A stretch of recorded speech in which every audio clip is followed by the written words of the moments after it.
बहुत समय पहले की बात है। सोहन नाम का एक किसान था। उसके घर में एक चूहा रहता था। एक दिन बाजार से गांव लौटते वक्त सोहन झोले में कुछ सामान लेकर आया। झोले से बिस्कुट का पैकेट निकलते देखकर चूहे के मुंह में पानी आ गया। लेकिन ये क्या! अगले ही पल उसके पैरों तले से जमीन खिसक गई। सोहन आज बाकी सामान के साथ एक चूहेदानी भी खरीद कर लाया था।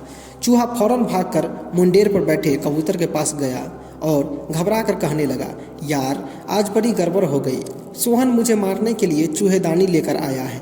मेरी मदद करो, किसी तरह इस चूहेदानी को यहाँ से गायब कर दो। कबूतर मुस्कुराया और बोला, पागल हो गया है? भला मुझे चूहेदानी से क्या खतरा? मैं इस चक्कर में नहीं पड़ने वाला। ये तेरी समस्या है, तू ही निपट। चूहा और भी निराश हो गया और मुर्गों के पास हाँफता हुआ पहुँचा।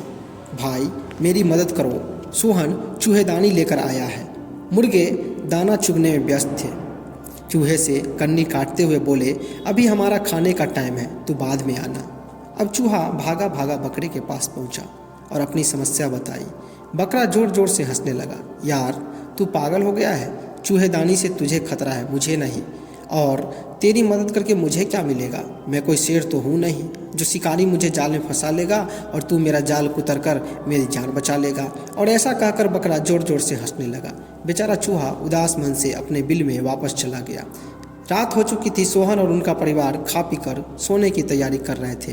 तभी खटाक की आवाज़ आई। सोहन की छोटी बिटिया दौड़कर चूहेदानी की ओर भागी। सभी को लगा कि कोई चूहा पकड़ा गया है। ये देखकर कबूतर, मुर्गे और बकरे को भी लगा कि आदत से मजबूर चूहा खाने की लालच में मारा गया। तभी वो लड़की पलंग के नीचे हाथ डालकर चूहेदानी खींचने लगी। तभी हिस की आवाज़ आई। अरे ये क्या! चूहेदानी में चूहा नहीं बल्कि एक जहरीला सांप फंस गया था और उसने बिजली की गति से फुफकार मारते हुए सोहन की बिटिया को डस लिया। बिटिया की चीख सुनकर सभी लोग वहां इकट्ठे हो गए।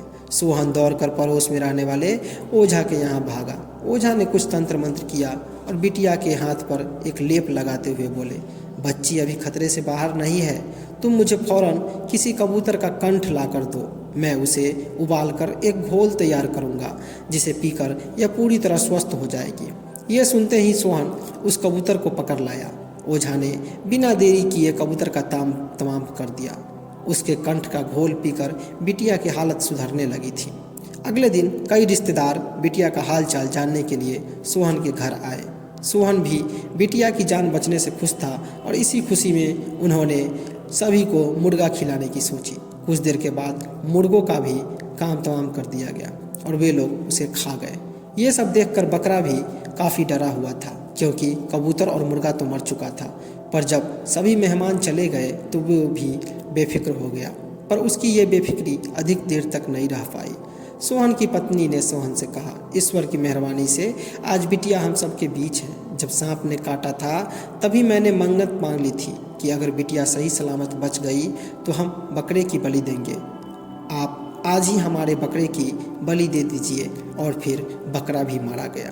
इस तरह कबूतर, मुर्गे और बकरा तीनों मारे गए और चूहा अभी भी सही सलामत था। तो दोस्तों, इस कहानी से हमें ये सीख मिलती है कि जब हमारा दोस्त या पड़ोसी मुसीबत में हो तो हमें उसकी मदद करने की भरसक कोशिश ज़रूर करनी चाहिए। किसी समस्या को दूसरे की समस्या मानकर आंखें मूंद लेना हमें भी मुसीबत में डाल सकता है। इसलिए मुश्किल में पड़े मित्रों की मदद ज़रूर करें। ऐसा करके आप कहीं ना कहीं खुद की ही मदद करेंगे। धन्यवाद।